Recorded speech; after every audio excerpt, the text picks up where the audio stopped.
네, 반갑습니다. 1-1-3 맹자 시작하겠습니다.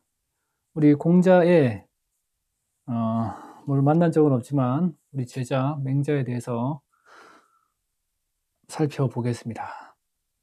제가 만났다는 게 아니라 공자, 맹자는 이렇게 살아생전에 만난 적이 없습니다.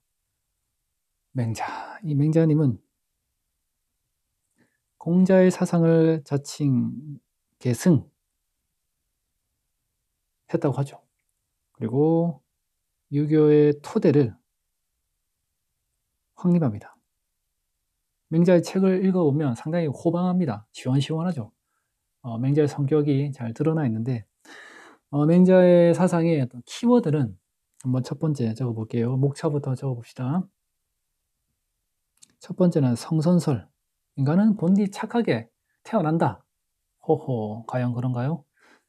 자, 그 안에 보면 뭐 이렇게 사덕과 사단 뭐 이렇게 키워드가 좀 나와 있고, 또한 더 나아가서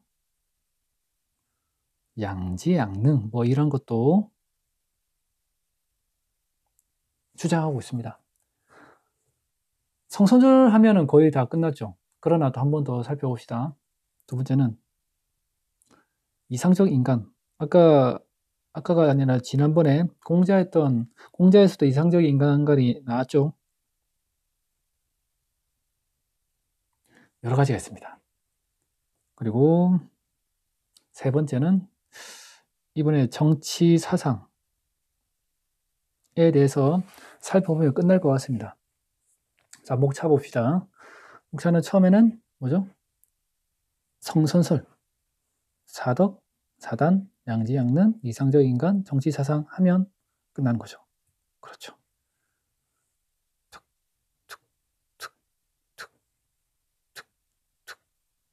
자, 그러면 성서선이 아니라 성선설 출발해 볼까요? 자, 성선설은 무슨 말이겠습니까? 인간은 본디 착하게 태어난다는 거죠. 그러면 그 근거가 뭐죠? 먼저 적어볼까요? 선천적으로 네 가지 덕, 사덕, 네 가지 덕, 사덕, 사덕의 단, 뭐 이단자입니다. 이단자. 이게 끝단자이기도 한데 이 단을 다양하게 해석하긴 하는데 일단 원절에 있는 표현대로 그대로 하겠습니다. 단, 네 가지 사덕의 단인, 네 가지 선한 마음 가지고 있다고 합니다. 구비구비하고 있죠. 뭐 맹자가 말하는 거 여러분 우물이란 거 아십니까? 뭐 싱크홀이라 합시다. 자, 싱크홀에 어떤 갓난아기가 까자작 기어가고 있습니다. 그러면 딱 봤을 때 아이가 저기 추락사 할 것 같다는 느낌이 팍 듭니다. 그러면 여러분이 그 관계에 묶어하면 박수 칩니까? 전혀 안 그러겠죠. 안 돼! 이러면서 달려가면서 그 아이를 캐치하면서 살리겠죠.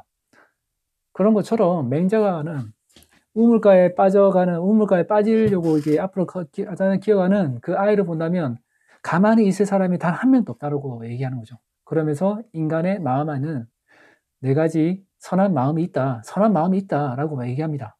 그 착한 마음의 어떤 근거로 제시된 게 사덕 그리고 사단이죠. 사덕을 봅시다.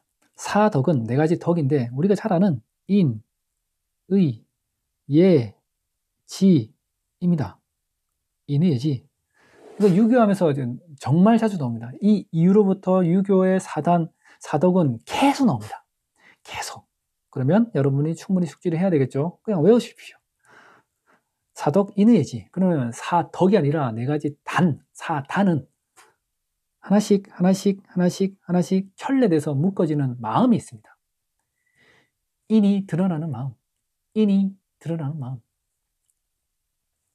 사덕이 더 근원적이라고 볼 수 있겠죠. 그럼 사덕이 어떻게 드러나는가? 마음의 형태로 어떻게 드러나는가? 사단, 즉 이는 아이고 불쌍해라 측은지심으로 알 수 있다는 거고, 의는 의로움이죠. 저스티스한 것. 이거는 수오지심입니다. 부끄러워할 숫자에 나쁜 것을, 부정의한 것을 부끄러워하는 겁니다. 빡치는 거죠. 부정의한 것에 대해서 가만히 있지 않는 것. 수호지심. 얘는, 이거는 겸손한 겁니다. 사양지심, 양보하고 겸손한 것. 그 마음을 통해서 얘가 있다는 걸 알 수 있다는 거죠. 시비지심이죠. 네 번째는. 지는 뭘까? 시시비비를 따지는 겁니다. 이것도 일종 의로운 마음이라고 볼 수 있는데, 일단 논리적으로, 정서적인 게 아니라 논리적으로 시시비비를 따지는 그런 마음. 그게 지자의 지라는 덕의 표출되는, 마음의 형태로 표출되면 그게 시비지심이라고 볼 수 있는 거죠. 이러한 모든 것들이 우리가 형성, 습득, no, 이러한 모든 것이 선천적으로 구비되어 있다는 겁니다. 동의하십니까? 여러분이 동의하든 말든 상관없습니다. 왜냐하면 명작은 이렇게 얘기합니다. 2000년 넘기 전에, 2500년 전에 그냥 이렇게 얘기하고 있습니다. 그럼 우리는 고전이기 때문에 그냥 그렇구나. 물론 반박할 수 있겠지만 반박은 반박하는 사상가의 입장에서 그 목소리를 빌려서 반박하면 됩니다. 여러분의 생각, 여러분의 생각은 나중에 논문 쓸 때도 여러분 생각 말하면 안 됩니다. 사상가의 입장에서 다른 사상가의 목소리를 빌려서 반박을 해야 됩니다. 그게 글이 되는 거죠. 그게 논증이 되는 겁니다. 그게 권위가 있고 타당한 겁니다. 여튼 자, 그러면 양지 양능 갑시다. 양지와 양능은 뭐냐면 좀 맹자 입장에서는 사덕과 사단이 그 사람을 살아나게 만드는 그 근거가 되는데 그게 애초부터 갖고 태어난 거라 얘기하는 거죠. 그래서 선천적인 무언가에 대해서 좀 꽂혀 있습니다. 양지 양능도 뭔가 선천적인 능력이죠. 양지 양능. 양지 밑에 한번 적어볼까요? 양지는 지자는 알지자죠. 얘는 생각하지 않고도 알 수 있는 것. 그냥 타고나는 거죠. 예를 들어서 도덕적인, 아이고 죄송합니다. 자각 능력, 도덕적인 센스는 타고났다는 겁니다. 그게 양지의 형태로 타고났다는 거죠. 양능은 뭘까요? 양능은 배우지 않고도 학습 안 했는데 능이니까 할 수 있는 거죠. 배우지 않고도 할 수 있는 것. 오메, 이런 게 있을까? 있다고 합니다. 뭐냐? 아까는 도덕적 실천 능력이었죠. 자각 능력이었죠. 지금은 도덕적 능이니까 행동과 관련되겠죠. 실천 능력. 오케이. 양지, 양능. 양지는 도덕적 자각 능력, 양능은 도덕적 실천 능력이라고 합니다. 이게 학습되고 만들어지고 누군가 주입하는 것이 아니라 그냥 타고나는 거죠. 선천적인 것. 그러한 모든 것들은 타고난다. 선천적 구비되어 있다. 그래서 인간의 본디 마음은 착하다. 그래서 성선설이다. 라고 주장하죠. 맹자는. 자, 그러면 다시 이상적인 인간에 대해서 살펴봅시다. 이상적인 인간에 대해서 뭐 여러 가지 얘기하는데, 뭐 예를 들어서 대인대장부 들어봤죠? 이게 일종의 호연지기를 기른 사람이거든요. 대인과 대장부는 의로움을 집약하는 겁니다. 의로운 일을 계속 축적하는 거죠. 다시 한번 일단 문제 적어보고 집의를 통해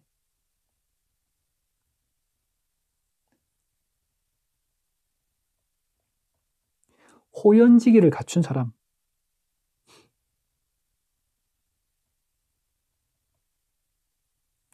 그럼 여기 집의는 도대체 무엇인가? 집의는 축적하는 거죠. 의로움을. 즉 옳은 일을 한 번 할까요? 두 번 할까요? 계속 할까요? 계속 하는 거죠. 그게 집의입니다. 그리고 호연지기는 맨날 우리 학교에서 보면 산에 올라가면 호연지기 기른다 하지 않습니까? 그 산에 올라가는 호연지기 길러지는 거 아닙니다.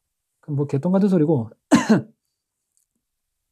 개똥 같은 소리인지 모르겠지만 하여튼 맹자가 말하는 호연지기, 호연지기는 맹자가 말하는 겁니다. 알겠죠? 맹자가 처음으로 얘기했던 거예요. 맹자가 처음으로 했던 그 그 호연지기를 갖고 그 말의 어떤, 뭐랍니까, 그거.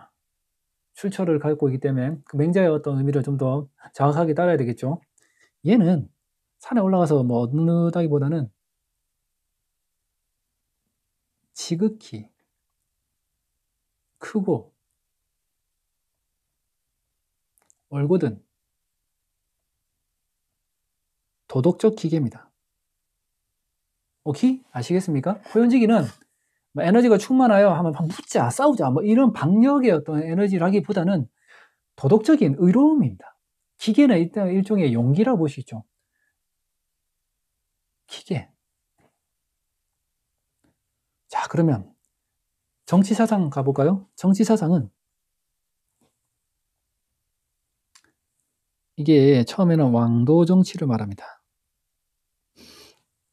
왕이 뭐 다스린다는 의미로 표현되기보다는 이 왕도 정치는 키워드가 왕이 아니라 인의입니다. 인의. 여기 이 맹자는 키워드가 인의입니다. 인의.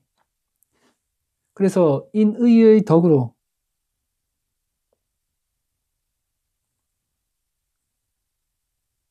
다스리는 정치. 이는 뭐 사람을 사랑하는 것, 공제 사상을 그대로 따랐다 보면 의는 의로움이겠죠. 그래서 이 세트로 갑니다. 인이 아니라 인과 의. 물론 인을 부정하는 건 아닙니다. 인의를 동시에 좀 강조하다 보니까. 그리고 두 번째는 역성혁명이 있거든요. 역성혁명. 그 이름 바꾼다는 거죠. 부도덕한 군주가 있다면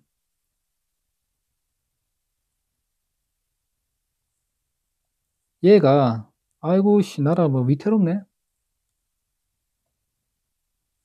위태롭게 한다면 어떻게 할 수 있다?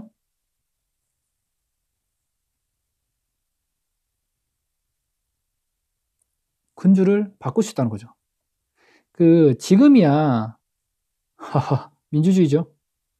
그 대통령이 최고 통치권자라고 볼 수 있으니까 대통령이 잘못하면 탄핵할 수 있습니다. 당연한 장치인데 그건 민주주의는 가능한데 요 당시 때 이러한 역사혁명을 얘기했던 건 너무나도 파격적인 얘기였습니다.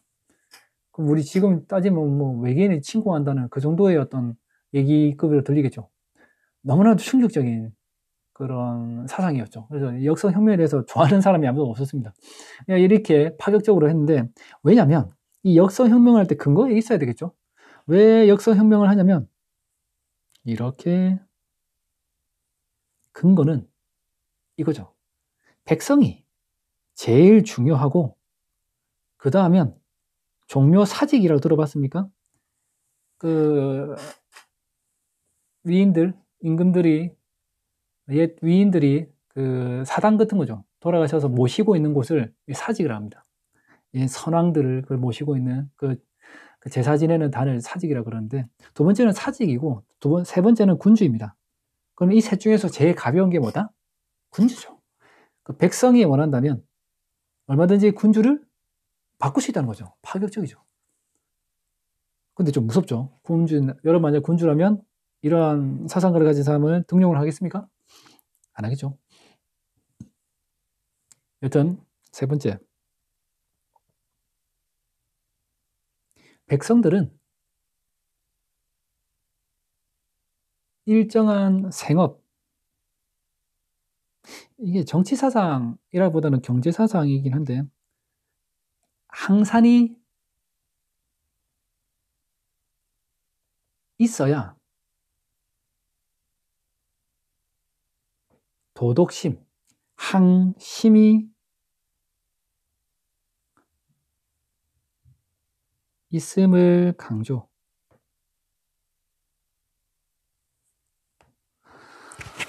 즉 여기 보면 항산이 있어야 항심이 있다는 겁니다. 배고파 죽겠는데 무슨 도덕이고 규칙이고 양심이 있을 수 있겠습니까? 한 3일만 굶어 보십시오.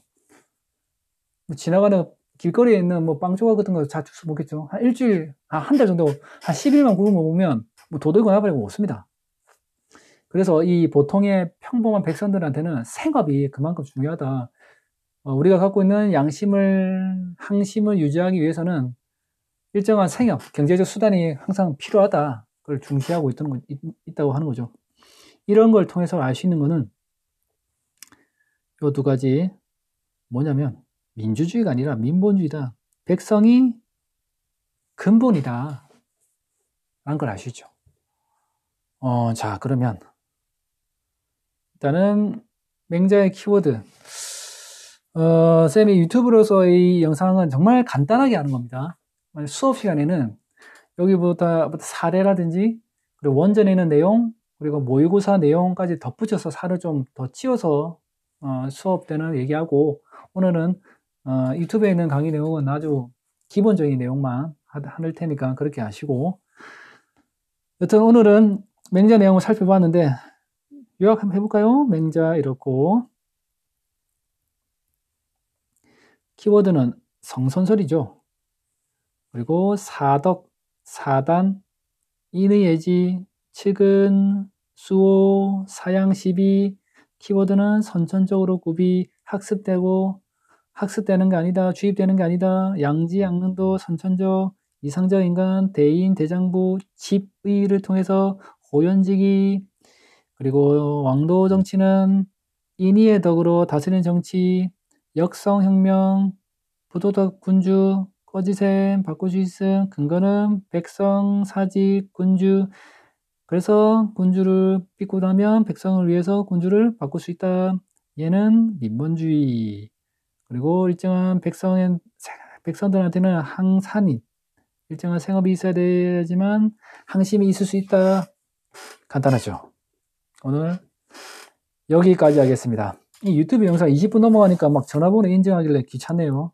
20분 안에 끝내도록 하겠습니다. 자, 오늘은 여기까지 했습니다. 발음도 안 되는구만. 다음에 또 만나요. 아비오, 안녕.